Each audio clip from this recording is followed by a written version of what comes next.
Welcome back to another episode of my Mindset Mission podcast. I am so excited. So today we're here with Rach. I feel like you've been featured a lot, like in the vlogs, Yes. in my stories. So Rach is here. She's on Team MRH and Team Herself, and we flew in to do the skinny interview together. And now we're in Mexico having like a little decompression moment, getting so much content, having so much fun. And we thought it'd be so much fun to record an episode together, just like asking juicy questions. And as a Manny Gen, I live for a question, and you ask really good questions. So these are listener questions, these are some of your questions, and we're just gonna have fun. We're having a little Wednesday evening, we're about to go for dinner, we're just getting ready, and we thought we'd record this. So it's like sitting with the girls, like having a catch up. Okay, what's your first question? Okay. So I kind of want you to touch on neurolinking Mm. because I feel like I know the process is really easy, but how long does it take you to go from one set of beliefs that you're shifting, you're changing to doing a whole new set? Like, Like is a whole there, new reality? yeah, like when do you know that you've actually integrated those new beliefs where you're ready to move on to the next? Yeah. So you will know that you have successfully changed your belief because when you say the belief out loud, there's no resistance. There's no ego saying, oh, no, you're not. Like if I don't say, my name's Marley, and then have any resistance because that's my true belief. Like I'm not like, oh, my name's Marley. And it's like, no, you're not, bitch, like in the background. But if I were to say something else that I don't yet believe, there's always going to be that like egoic no, and that's how you know it hasn't like changed. There's no new neural pathway. Or the minute you see it change in your reality, then you know, okay, I've successfully done this. Like, and it really depends. Like, think about it this way. Imagine someone came to you and they had done all this healing work. They'd seen all these acupuncturists, all these, physios, and let's say they have a sore back, and then they see you, and then you're like the one person that like changes everything. Their back is healed. Well, they did all that background work. So was it really just you, or was it all the background work and then like that one person like kind of like put them over the edge? Meaning if they needed like 100 points to successfully heal their back, everyone else got them to 99, and then that last person got them to 100. So depending where you're at in the depths of your belief, you can literally Neuralink for 4 days and your whole reality can change. I've seen it happen with my client. She actually Neuralinked how does everyone that I come in contact to, do I change their lives? And then like literally did it 4 times. Then people were telling her all week and all these things were happening, how she changed people's lives. Some people it takes more like a month, but I would say committing to it until you either believe it and you know that it's true, or that you see this change in your reality. So let's say you're attracting like good men and then you start attracting good men, like then you know that it's shifted. I feel like I might need to explain what Neurolinking is. Yeah, I think you do. Okay, so Neurolinking, for those of you who don't know, is a tool within the Higher Self app. It's on the home page and it says Neurolinking. And this is the tool that we create to create a new belief. So it's called neurolinking because it's creating new neural pathways in the brain. So we have clear the fear in the app, which like clears limiting beliefs. So once you've cleared something, you get to create a new reality. And the way that you create a new reality is through creating a new belief. And neurolinking is the method in which you create a new belief. And it's within the Higher Self app. So it's linking a belief to a feeling, and that's how you create a new belief, or a new thought to a feeling, and that's how you create a new belief. What do you think was your most successful Neuralink that you saw like the biggest shift in your life? Well, actually, really recently, I actually just made an Instagram post about this. So I last Sunday I was flying from Cape Town to Austin, and I've always struggled with acne my whole life, like severe hormonal acne, probably up until I was like 24, 25. And then it wasn't like, oh my God, I have perfect glowing skin. I was still always like kind of struggling with my skin. Anyways, I got to like a really good place, but then recently, I think just from honestly stress, it was just showing on my skin. And when I was flying from Cape Town to Austin, my skin was freaking out. It was so red, it was so inflamed, and I was like, oh my gosh, I'm just so over this. And so I was like, okay, I don't have time to like go get this insane facial. I don't have time to, blah, blah, blah. So I was like, oh, let me just Neuralink. So every day from last Sunday to the Sunday that just passed, every single morning, I was feeling in and visualizing and Neuralinking that how is my skin so clear and glowing. And I swear to you, last Sunday, I was looking in the mirror. I was like, what is going on? I sent photos to like Vivian and Tia, like, guys, my skin is literally glowing. And then I was like, and then I just was like, wait, when was that one moment that I was like so obsessed with my skin? I thought that was like 6 months ago. It was the week before. And so that's just like one example that I have of so many. But it works for all areas of life. But that is like most recently. And for me, with my skin, it's such a intimate thing for me. It's so vulnerable, and it's because I've had so much like trauma with my skin. That to me is like the like honestly one of the biggest wins for me. And it just feeling good on my skin is honestly priceless. Okay, love that. So when you're neurolinking and you're trying to set these new subconscious beliefs, if you're surrounded by friends and family that have opposing beliefs, how Mm. do you stay on your track and like in your bubble of like what you want to be, even if it's like an outlier to your entire world? Mm. That's a really good question. Number one is knowing that you are the only one who has control over your life, and only other people have control over your life if you let them. So if you allow those thoughts to go in, then yes, it will impact you. But I like every single moment if someone says something that I don't want to believe or it does, it's like I'm hearing it, and I'm a really like empathic, open person. I'm really sensitive, and this is something that I'm, learning as I go as well. But this is what I do is like when people are saying something, I just say like return to sender in my mind, or else people would think I was insane. But it's like I just return it to sender, and I just be the lighthouse. So I am not here to try to like make people change or try to preach my views on them or make them change unless they ask for help. Like if they ask for help, I'm like, okay, here's how to do it. Mm. But if it's like family members or friends or something, or someone who's just like not asking for help and they're just sharing their opinion, I like to just share my opinion, and not from a place of, oh, this is like what you should think, because I don't think that's actually necessarily helpful, because everyone's on their own journey and not everyone's ready to hear a certain thing. But I just like being the lighthouse and the guide. So I get a lot of questions from partners who are like, what do I do? I'm like literally healing my money mindset so much, but my husband isn't on the same board. And I'm like, just do and show them, and then they will eventually be on board, because the only person that you can control is yourself. So if someone else like isn't coming along, it's okay. Just like do everything to solidify and strengthen and be the best version of you, and then you will attract everything that you could desire, and then you get to be the inspiration for them. So they get to look at you and be like, okay, wow, you know, and or they may not, but hopefully they look at you and say, okay, wow, like her beliefs and her viewpoint on things, okay, that's making me change and think a little bit differently. And I really think like that's the most powerful thing that you can do, because you're gonna waste so much time and so much energy trying to change someone who doesn't want to change. It's like dragging a brick like box up a hill. Like it's like there's such a waste of your energy. So the best thing that you can do is be the lighthouse, be the best version of you, and then you will inspire and motivate them secondhand when and if they're ready. And that's the best thing that I think you can do. If it's your husband and like your partner, I think there is an opportunity to be like, hey baby, like we're on the same team here, we're a family.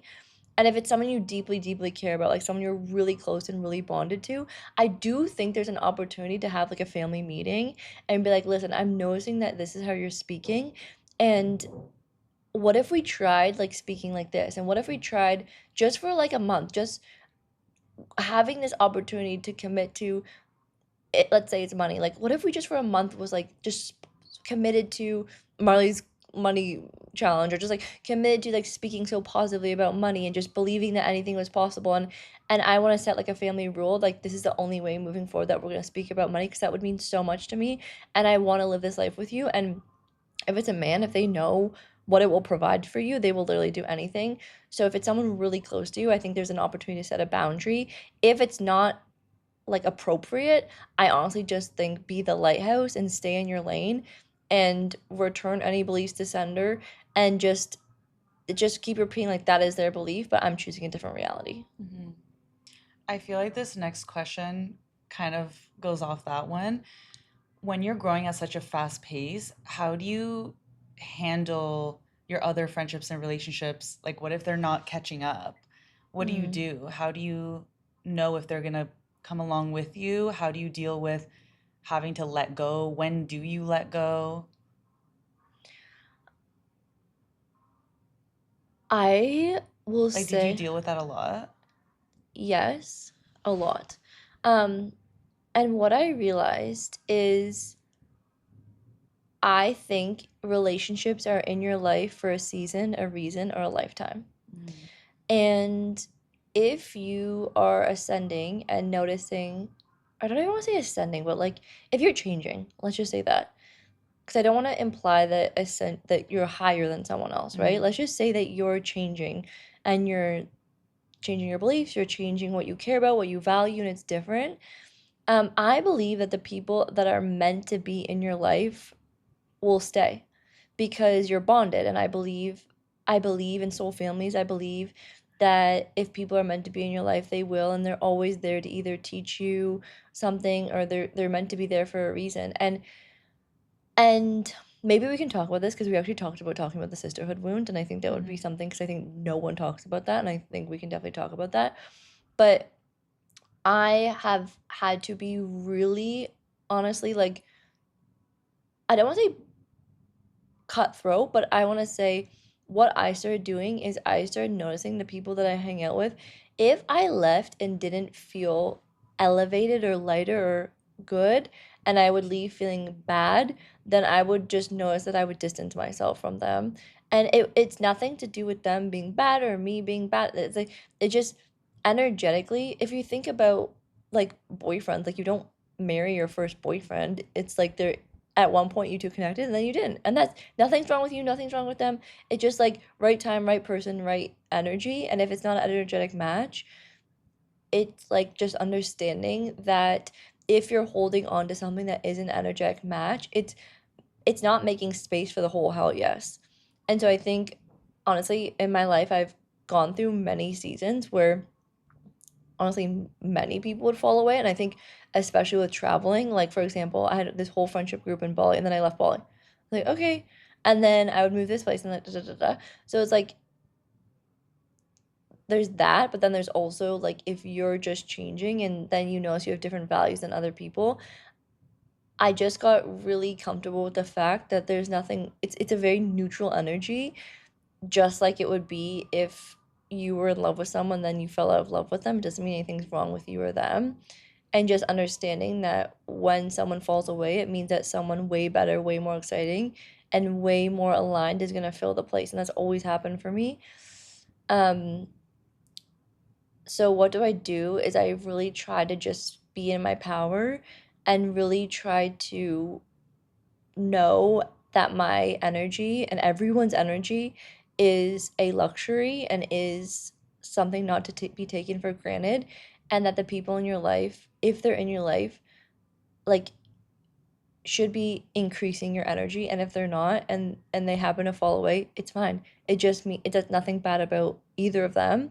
It's really hard. It definitely can be really, really, really hard and really challenging. I'm not going to undermine that. But in my experience, always someone else with the best and more aligned vibration has come through. mhm. Have you ever done any kind of like rituals for energetic cords, like cutting people? Yeah. So, in the app, there's a cord cutting meditation. What that's I swear by.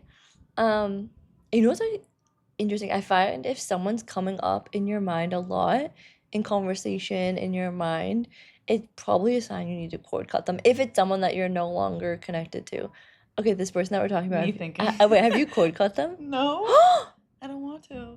Really? Hmm. Why? But you're not cutting them out of your life. You're just cutting the negative attachment. So I guess it matters what intentions you have with the cord cutting. Yeah, you're not cutting them out of your life. Like, you're not cutting the good connection between them and the good memories you had. You're Right. cutting this resentment that you're holding on to. Mm. You're cutting the bad things that you're holding on to, like the negative cord, Yeah, because I which feel actually like could those make them being in linger. your life. It could make them being in your life even like a now a possible thing, but Right. it can't be if you're holding on to all this resentment or all this shame or all this guilt. Like, Yeah. that's the cord you need to cut, not the positive one. Yeah. Damn. Yeah. Okay, so obviously we're talking a lot about that. We're Yeah. also talking a lot about the betrayal wound. Yeah. So I know that the solution when you have a betrayal wound is to clear the fear and then neurolink. Hmm. How do you begin to trust again? Like after you've been betrayed over and over and over again, how do you let go and just allow yourself to get in a new friendship, get in a new relationship without these thoughts that you literally just are waiting for something bad to happen? Okay, well, I'll talk to my experience. I think this is a little bit of the theme. Is I got really betrayed by a friendship. So, like, at the beginning of 2024, so much so that I just pushed all friendships away. Like all new friendships away. I was like, I don't want to make any new friends because what's the point? I got so hurt. Um, until it started to impact me, and I was like, okay, wait. Like, this worked for a while, but I'm a very extrovert person that I'm like, I now I'm like craving more friendship. So I was like, what's going on? And I talked to my mentor about it. And I actually realized that I didn't realize this is all happening subconscious. And I realized, oh my gosh, because I got so hurt, now I'm like pushing everyone and everything away. And that's not a healthy coping mechanism. That's just Mm. coping, right? So what I first did is number one is I was asking myself, okay, where can I not trust myself? And where am I betraying myself? And I made a list of all the areas in my life that I couldn't trust myself, and to like so nitty gritty of like, okay, I want to go work from a cafe today, and then I would let myself down because I would never let myself go to a cafe. So like things like that, whereas like in the micro moments, I was betraying myself and I couldn't even trust myself. I literally do that all the time. Right? So Yeah. it's like you're betraying yourself every day when you do that. Yeah, So so then you're a true. vibrational match for betrayal. Wow. So step number one is like stop doing it to yourself because the reason why you're attracting it is because you're doing it to yourself. You're a vibrational match for it. Mm. So you need to learn how to trust yourself and you need to learn how to stop betraying yourself and to be loyal and to trust yourself. That's step number one, more than anything else. Then once you stop repeating that pattern with yourself, then you will actually like once you start repeating that pattern with yourself, you will no longer be a vibrational match for it. Love that.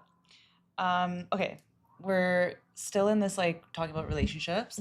But when it comes to your family, how do you deal with cutting people off when you need to set boundaries and they're not feeling like hell yes relationships? I think with family members, it's a lot different than just a random friend. I think it's easier to cut off any friend that kind of disrespects your boundaries. But what do you do in like family situations? That's an interesting question because, okay, for me, let me know how this feels for you, but why can't you set a boundary with a family member? I think the boundaries are just looser. Yeah. So that's like the reflection, right? Because I think with I think with anything, if I see what you're saying, but if you were really rooted in your self-worth and it really I'm not saying you, Yeah. in general, when you're really rooted in your self-worth and your value and your worthiness, that if someone's disrespecting you, you will always set a boundary, whether it's your mom, your dad, like e- if you are accepting to be disrespected or betrayed by a family member, Mhm. that's still accepting and something that you don't want to be a vibrational match for. So like, to be fair, that's like the biggest test of all, is when you get, you know, that's like me saying like, okay, well, if your partner did something really bad and you don't set a boundary, like how do you set a boundary with your partner? It's like you always set a boundary with your partner, and also family as well. It's the exact same thing. So I think it's interesting to look at to say, okay, well, why are you scared to set a boundary with your family? Why is that? Well, I think that there's so many moving parts in it. It's like I can set a boundary, but it just creates more chaos or it creates more problems. And it's like, do But you know what I how are you mean? but how are you setting your boundaries? Do you know what I mean? Like, I'm not saying like tell them like to F off, be like, I never want to speak to you again. Yeah. But let's say they're disrespecting you or they've done something bad, Yeah. then you're allowed to set a boundary. Yeah. I think I I feel, think the expectation that a boundary is going to cause chaos yeah.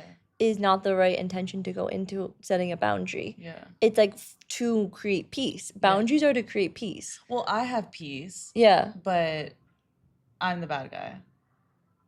Everyone else is just like, I'm the black sheep. So, Can you give me a hypothetical like theory of something that you would want to set a boundary with, and we can like role play?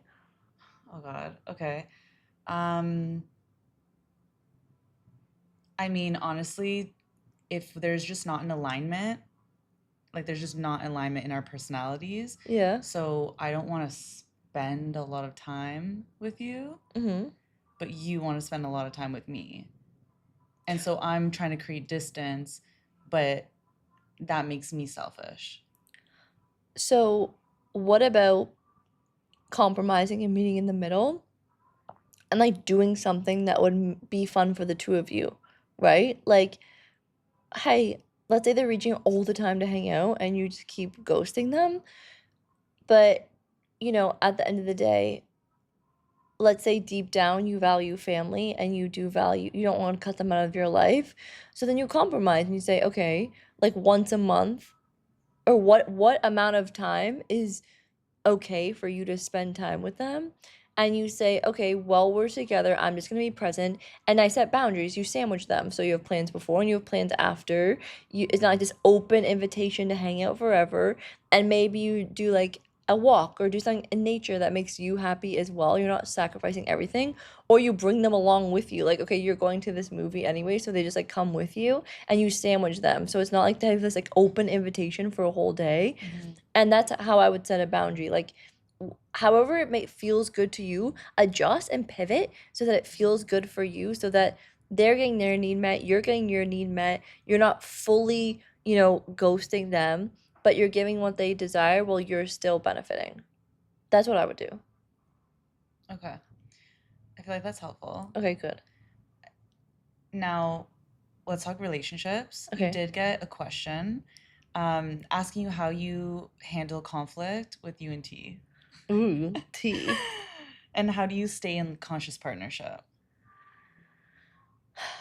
This has been a big learning lesson for me, honestly. I will admit, like, when we first started dating, I was like, oh, cool, we got in a conflict. Peace, bye, never see you again. He's like, what? I was like, we're broken up now. He's like, no, like, that's not how that works. Like, we worked through it together. And I was like, what? I was like, I don't know.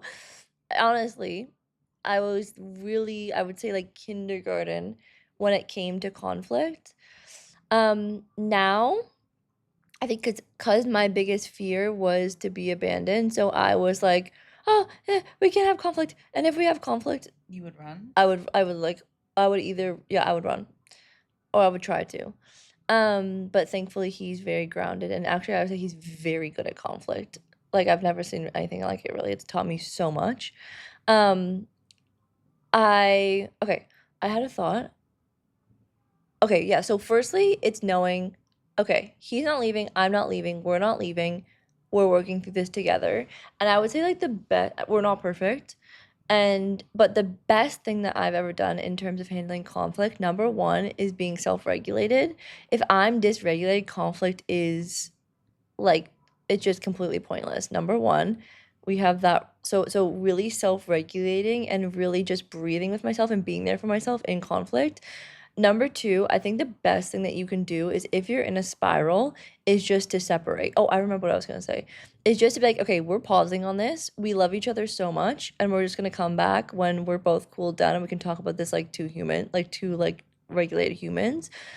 Um, Wait, the thing that I was thinking of that I really wanted to say is that I had this belief that like you couldn't have conflict. That if you had conflict, there was something wrong with the relationship. But there's actually studies that too much fighting is actually bad and no fighting is also bad, but you actually need conflict for healthy relationships. Mm-hmm. And anytime we have conflict on the other side of it, I'm like, thank God that happened because I learned something about you, you learned something about me, and then it doesn't have to happen again. As long and like he said that to me, it's like as long as you're resolving the conflict and you're fighting clean in a way, like it's impossible not to trigger each other. Mm-hmm. But as long as it's just how you resolve it is the most important part. And okay, another thing I want to say is, and the most important thing with conflict, and again, I'm not going to say I'm perfect with this, but it's you and me versus the problem. Mm-hmm. So it's you and me, we're on a team, and the problem's over here. And to really assume that the other person has the best intentions, that's what I like to like those are all my rules. Um and I'm honestly learning. Like I'm learning as I go. I was never role modeled healthy conflict, and it's something I'm learning, and I don't like I'd say I've come really far with this and I'm really proud of myself, and I still have a lot more to learn because I personally don't like conflict. I like avoiding conflict as much as I can, but I know that it's necessary and needed to grow a relationship. And if anyone has any more tips, I would actually love to hear. But I think the minute we go, it's me, you versus the problem, then it really solves most things and taking a break. What do you think? Yeah, I think being anxious attached person, Yeah.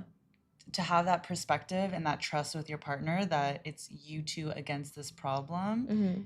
is gonna take away that like wanting to run away or panicking that because you have this conflict that means that some like your relationship is gonna be torn apart. Mm-hmm.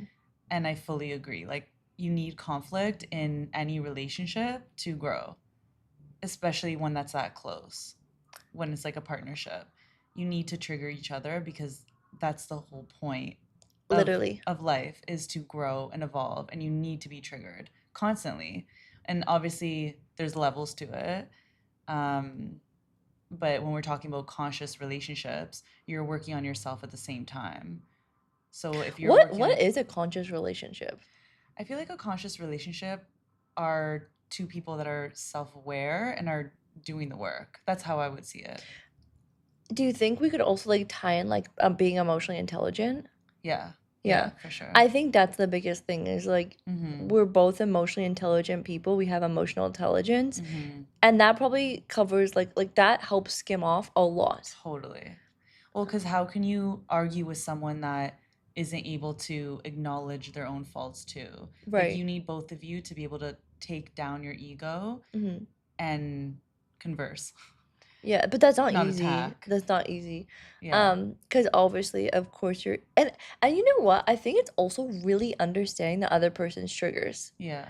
So we have like rules now in conflict. Like I used to say, like my always thing was running, and now that's our rule. Like I'm not allowed to do that, and he's Mm-hmm. not allowed to do certain things. And like we have rules and boundaries in conflict because it would just like that would trigger so much in me that I couldn't think logically oftentimes.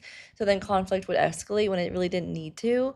And so now we understand like if I like with me, I'm not gonna speak to him just for like I don't want to like it's like he's private, but like for me, it's like okay, if I feel like I've done something wrong, then I it's a big trigger for me, and now he knows Mm-hmm. that, so he can mitigate Mm-hmm. for that, and also the leaving thing, he knows about that, he knows about my fear, so Mm-hmm. he can also mitigate for that because we're not playing dirty here, Yeah. and we're not trying like, and this is my thing is like I'm never trying to hurt him, and he's never trying to hurt me. Mm-hmm. That's like fundamentally that's no man wants to hurt a woman, no woman wants to hurt a man that they love. So if you know that they're not trying to hurt you, then and to really think that the person has the best intentions, I think that makes it easier, but I don't think conflict is ever easy. Hmm.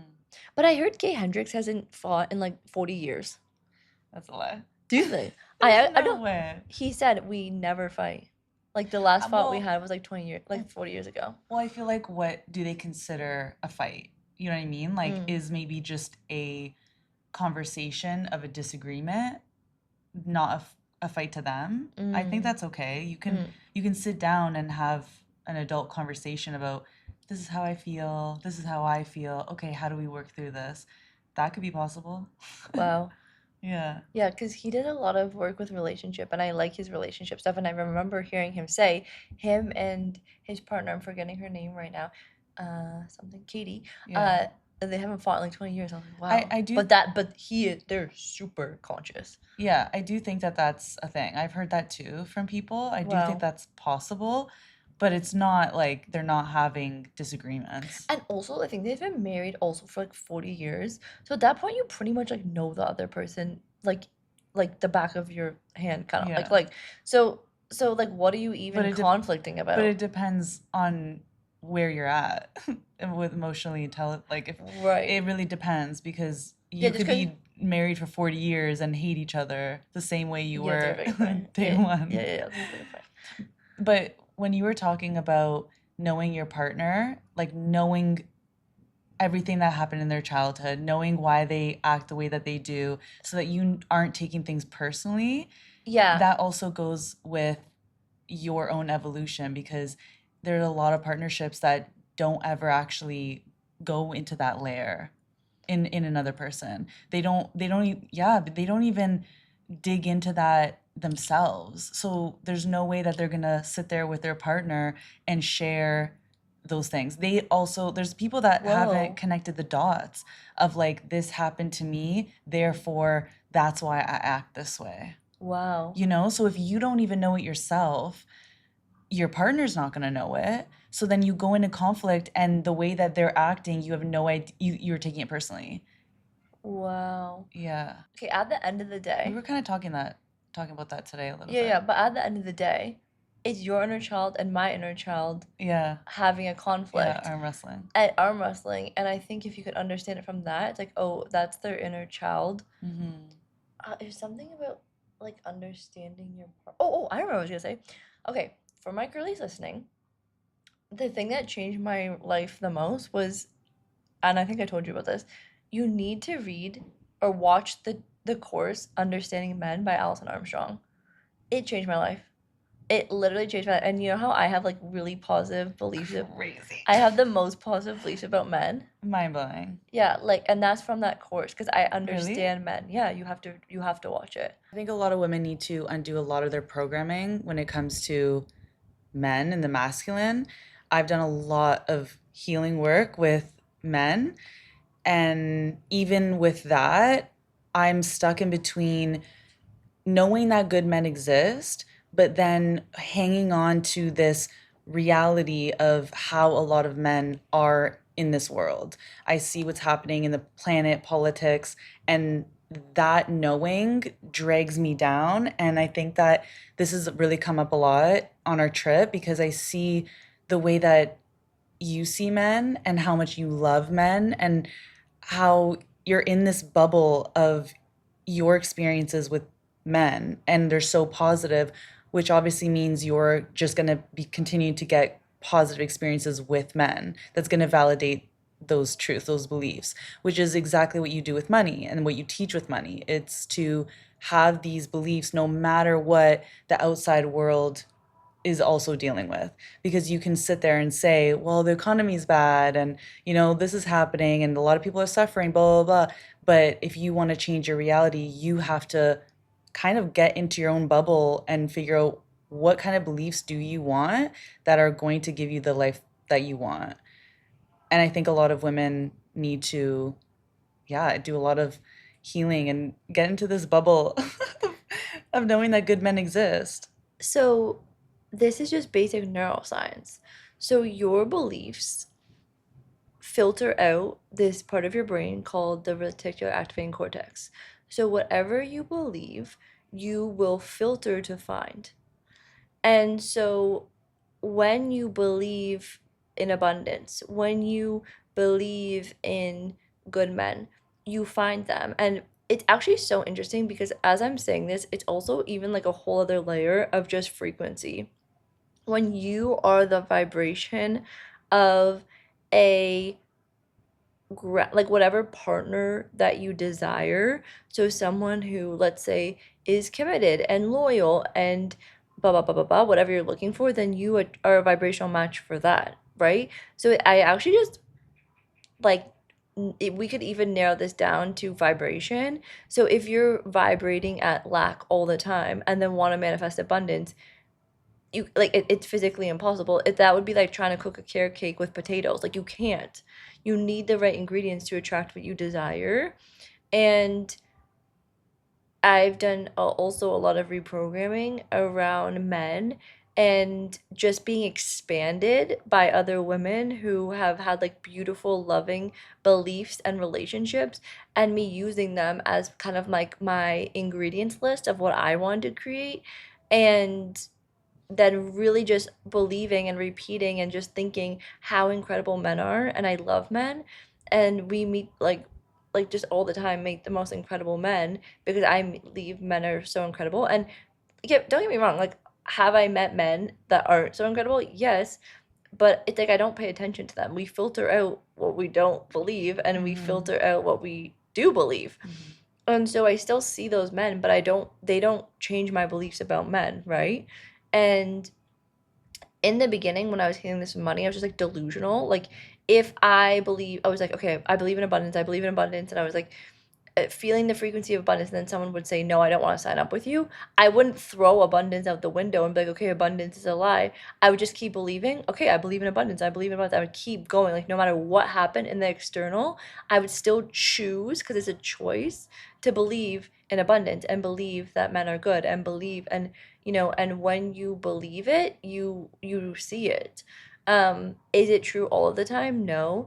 But this is like anything in life. Whatever you choose to believe in, you focus on, you'll find. Mm-hmm. And so if you're not finding the thing that you want, it means that you have a limiting belief about it. You have what they call like a block. Mm-hmm. And so when you can clear that block and clear that limiting belief, then you'll start to find the opposite. I do it with all my clients, and it's so much fun. Like I love obviously teaching my clients about money and wealth. And I also love helping my clients with relationships because I think it's so much fun. And love and money are the same frequency. Mm-hmm. Yeah, they're related They so much. correlate. Yeah. Mm. I think really watching what you consume is so important because I think that's what really messes me up. Yeah, I was actually thinking that because Yeah. I know you scroll a lot, and I know a lot of Yeah. people scroll a lot, Yeah. and I don't think necessarily what you're scrolling is medicine. I think it's poison.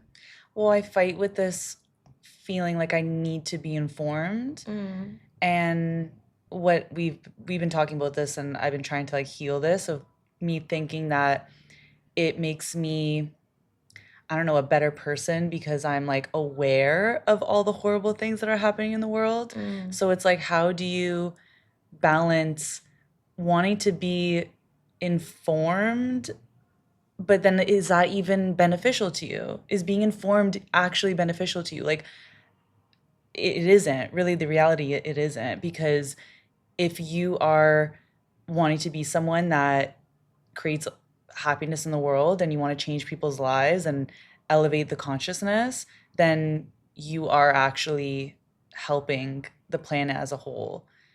So why do you think that is beneficial for you to be like reposting things on Instagram about the horrible things that are happening? It just, do you know what I mean? Well, the way I see it is like, okay, of course they sell us that you have to be informed because then Mm-hmm. it forces us to watch the news. So then they can corrupt and reprogram all the negative things, the fear, the doubt, the lack, so we all stay stuck. Like, of course Yeah. they want that. Yeah. My point of view on this is like, okay, if I'm so informed on all these negative things all the time, what am I going to be vibrating at? A Mm-hmm. very low frequency. Mm-hmm. I believe what is better for me, this is just my personal opinion, is yeah, if something's going on in the world, I will know. Someone will tell me. Like I will find out. And it's oftentimes really painful because most of the time we can't do anything about it. Like, can I Mm-hmm. really do anything about it in this moment? I can't. So all I can do is just sit here and feel so sad and so is that really like benefiting the planet? Mm-hmm. I think what we're here to do is like raise the vibration of the planet.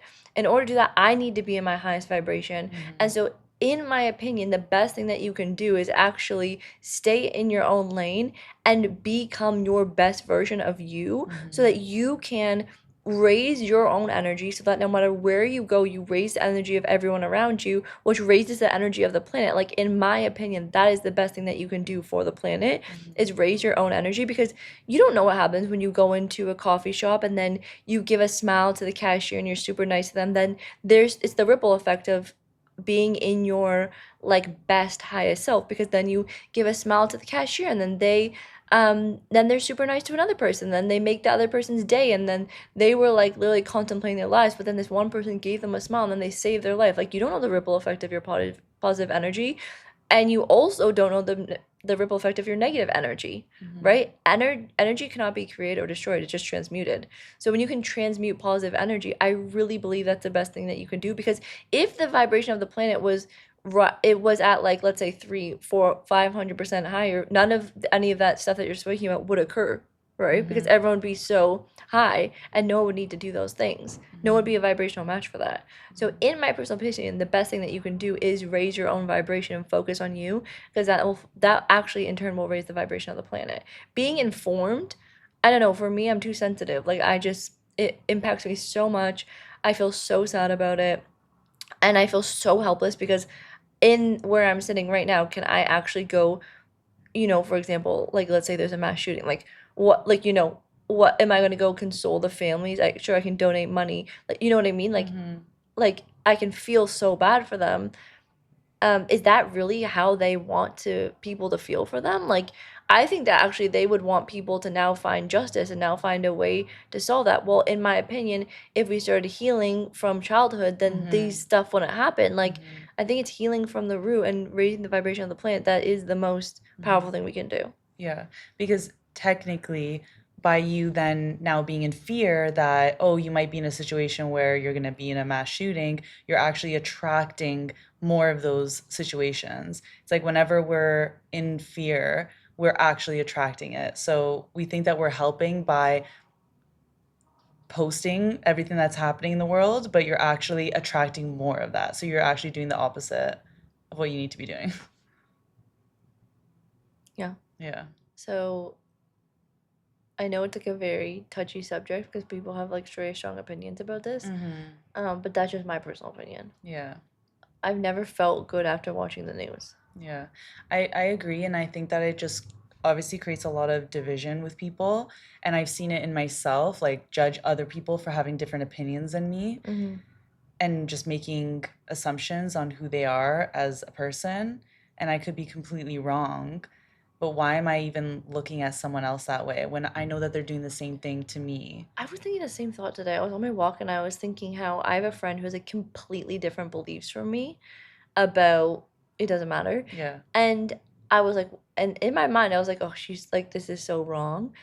But I was like, that's so interesting because she could say the exact same thing to me Yeah. and be Yeah. like, oh my gosh, I can't believe Marley looks at it that way and I look at Mm-hmm. it this way.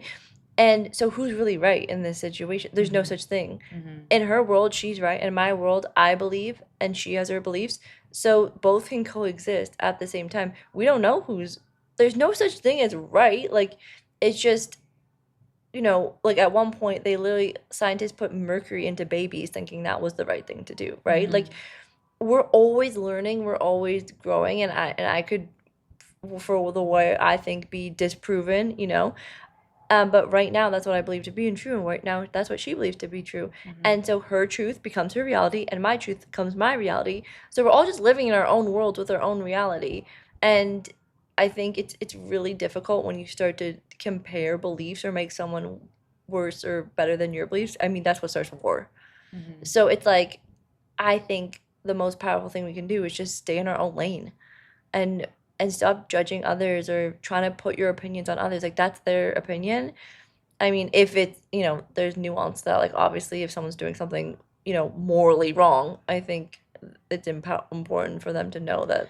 that's Well, wrong. I think that that's what is kind of happening right now is that they're, these we're being divided with their complete opposite beliefs, right? Mm. Which I think from what I've been learning, it's necessary. And the more that you are in your beliefs and you're in your world, you're now going to attract people. And obviously, you're going to want to be around people that are like you and have the beliefs that you have.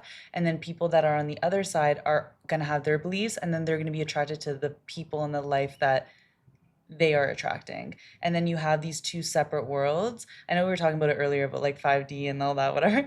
But when we're separating, you're still like, I maybe that sounds bad because it's like, oh my God, like separation. It's not so much separation, it's just you're attracting your tribe of people, and it creates almost less division because you're not always fighting people with like how a lot of people want you to live the way that they want you to live. And I think that's the problem right now is that people have beliefs and that's fine. But when they're trying to make you have and live the same life that they believe that you should live, that's when there's problems. When it's like literally just allow people to like I know. live the So life that they want to everyone needs to live. do that personally, because I think a lot of like, oh, they're telling me how to live my life, but then they're also thinking how other people should live their life, Mm-hmm. right? Mm-hmm. So this loophole of causing all these problems in the world. And I think if we all just stayed in our own lane and focused on ourselves Mm-hmm. and how to become the best version of ourselves and how to raise our own vibration is honestly the best thing that you can do, right, in my opinion, right now Mm-hmm. and forever. Mm-hmm.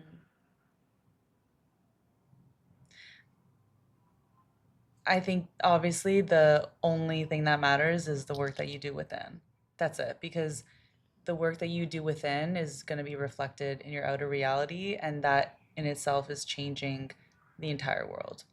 That's it. Period. Yeah. Period. Period. Exclamation mark. Yeah. Guys, What the happened? mosquitoes in freaking Holbox is like on another frequency. They've been insane. I've like been eaten alive. Oh, do you want to say how you made it? Okay, tell Yeah. them. Okay. So I was Marley's biggest fan. Was. Now I don't care anymore. No, so I listened to Marley, and as soon as, which I think a lot of viewers are like this, as soon as they found you, it was like literally like listening to all of your episodes like over and over again and over again, and changed my life completely. Aw. My business skyrocketed just by listening to the podcast episodes. And I had a trip planned to go to LA, and Marley posted, she's from Cape Town. Why would she be going to LA? That's what because I didn't see you Wait, travel just for anywhere. context, I'm Yeah. actually Canadian, but because I people knew might that. no, Oh, but people oh. might be like, "Oh, she's from Cape Town." Yeah. Okay. Because people actually are like, sometimes I'm like, "Oh, I lived in London." Like, you're from London? I'm like, no, I'm from Clarksburg, Ontario, but I live in Cape Town. Yeah. And so I'm like, she's living on the other side of the world. Why would she be one coming to LA? Also, the exact same dates she posted on her story were when I was going. Yeah. Okay, so I was like, you know what? I need to, and I feel like a lot of people feel this way. There's like a lot of pressure when you're like in the city because Yeah. it's rare. And so I was like, I need to do a VIP day with her, like have to. So I did it. It was so much fun. There was also so much with that. I got like signs like to tell me I needed to do it. So yeah, we had a day. We spent a day together. It was incredible. She was the reason why I started my clothing line, and I learned to pivot, which she teaches a lot on the podcast. Of you do it all the time with your own business. And we actually wore her outfit. We Yeah. vlogged about Oh, it. It was so crazy. fun. Yeah, Like it's so crazy. full circle. Yeah, so full circle. So whatever. Have an amazing day with her. Whatever. I develop a parasocial relationship with Marley, and I wrote in my journal so that was in May, and in December I wrote a goal list, and it was like my wildest dreams, just writing down anything, even if it didn't make any like logical sense. I just wrote it down. And two of them one I wrote for Marley be on my podcast, and then the other one I wrote to be so embarrassing. No. To be friends with Marley, and then I put in quotations or in brackets, travel together. Why would I travel with Marley? Yeah. I just listened to her podcast. She doesn't know me. Anyways, then all of a sudden she posted that she was hiring in March. And so obviously immediately I applied and I realized just how in alignment it was for me. Mhm. And I got the job. I have a whole vlog on that. I'm bawling my eyes out. And Oh my god, really? Wait, I haven't watched that vlog. Can you send it to me? it's so embarrassing. It's Yeah, so so sweet. yeah, so I was like, this is great. This is like, and mind you, it was a 5 hour a week job. Like, it really wasn't a big deal. Yeah. But to me, I was like, this is life changing. I'm like, I'm going to be working with Marley Rose Harris. And so I was looking at it as a lot of a bigger opportunity than maybe it could seem to other people. Mm. And I feel like that energy that I put into it is why it expanded in like what it is. And then do you want to say with the more hours too? Yeah, so I was not like big on scripting. So Yeah. immediately I was like scripting. I was scripting that I was getting the job, and then I was also scripting. I was like, "Oh, Marley realized that she actually needs more hours." The next day she emails me telling me, "Oh, I just realized that I actually need 20 to 25 hours. Is that okay with you?" Like you were like worried. You're like, "Is that okay?" Like I know I said 5 hours. I literally was bawling my eyes out. I'm like, "No way. This is working. What I'm doing is working." So anyways, I get the job. I'm now working with her. I've been working with her for almost 7 months. Wild. Yeah, and it's funny because it's normal. Like I'm now used to Yeah. Marley, but I looked back at my journal and I found that list. I completely forgot that I wrote that down, and I was like, "Wait, we're now on this trip." And it seems normal, so I'm trying to like remind myself that how crazy this is. The fact that I like put in my journal I was gonna travel and like here I am actually traveling with Marley. And sometimes we're like sitting down chatting and like we're just talking like friends, like normal friends. And I'm like, I tell her, I sound like a weirdo to her. I like tell her, I'm like, oh my God, this is Marley Rose Harris after hours. But you know, it's like so interesting from the other side of that. So I knew I needed help and I put out a job application and we got so many applications, like so many. I had to read through every single one. But like the moment I read yours, energetically, I was like, this is done. I didn't even interview anyone else. I was just like, Mhm. it's Rach. And because obviously I knew her from the VIP day and I knew exactly the type of energy and person I wanted in that role. And so when I saw your application, I was like, oh my God, this is so much better than I ever could even imagine. Like Wow. you were like energetically I could feel what you put into it, if that makes sense. Like what you put Mhm. out. Cause Mhm. cause you can tell when some people are like, hey, I'm here just to like It's just a job. yeah. I could feel from yours. It was like, oh, this is actually perfect. Like I've actually okay, I'll tell you this. I've never felt hiring someone like how so in alignment it was. Like Oh it was just like wow. I didn't hire like, I don't think you know how weird that is. I interview Yeah. always a lot of people. Like I was like, nope, blah blah blah. It's done. Yeah. And it was just and it was so perfect. Well, I think as business owners, when you're hiring people, it's hard to find people that want your business to succeed as much as you do. You just get the brand and you're Yeah. behind the brand. You're Yeah. a fan of the brand. Yeah. So I was like, this is so perfect. Yeah. And just your aesthetic and like everything I was looking for, I said to the team at the time, I was like, oh wait, Rachel, you guys are gonna freak out. Like you're gonna love her. Like this is way better than I was even like imagining. And I was like, why didn't I put it? Because I've been lollygagging to hire that role because I was like, oh, you know, we're fine, we're fine, we're fine. And then I put it. I was like, wait, why did I wait so long? This is like so good. Mm-hmm. Divine timing. Divine And timing. then I just think, obviously, yeah, my tattoo, I have a tattoo. Yeah.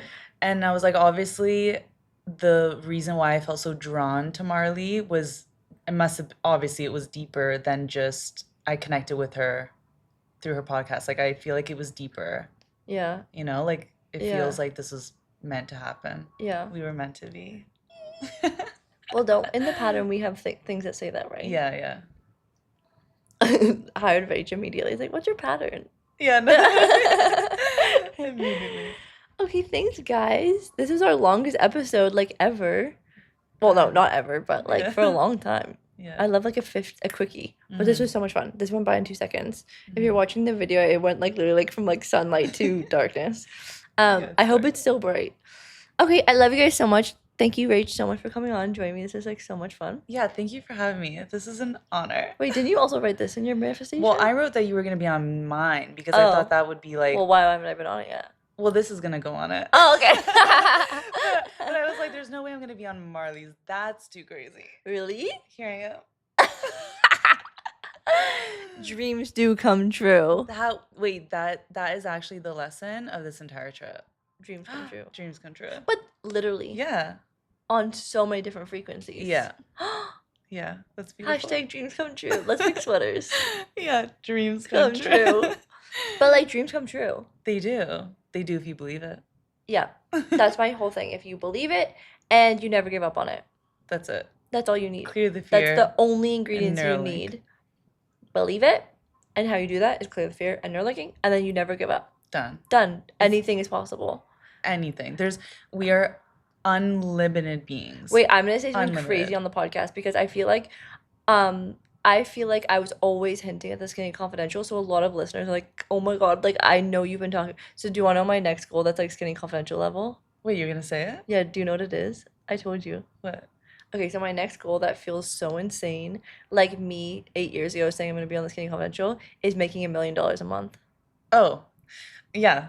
Yeah. Yeah. Like I'm like, woo, that's like a goal that I'm like I get like nervous stomach. Mm-hmm. And it's like right now it's on the teetering of feeling impossible, but it's possible. I'm gonna do it. Mm-hmm. Mark my words. What day is it? October 7th at 9:11 p.m. Nope, 7:11 p.m. It's October 8th. Wait, what day is it? It's October 8th. It's October 8th Yeah. at 7:11 p.m. And that's my goal. That's like my new like crazy goal. It's so cool to like watch Marley. Like she literally she met someone that is making $1 $1 million million a month. And immediately she came back and was like, well, now I know it's possible. Because she saw someone do it. Yeah, but I And saw that's 2 it. people do it in the past 2? 24 hours. Because I was watching Melanie and Lear's post, and she talked about making $1 million a day. Wow. And I was like, okay, that I can't. I'm like $1 million a month. I'm That's like, next yeah, after that's- you make that's- $1 million yeah. a month. Yeah. yeah, like I can't wait. $1 million a month. But that's a goal that I know I will achieve because anything is possible and dreams come true. Mm-hmm. But right now it feels like impossible. I don't know how I'm gonna do it, but I'm just gonna connect to the frequency of it. I'm gonna do what I do best, and I'm gonna manifest it. This is so exciting. I love this. So we'll like do a timestamp. We have to remember this episode, and then it's gonna be like, I just hit $1 million I'll month. always remember this episode. Okay, love you guys so much. We could talk for you forever. I mean, we do talk forever. Yeah. Okay, love you. Bye.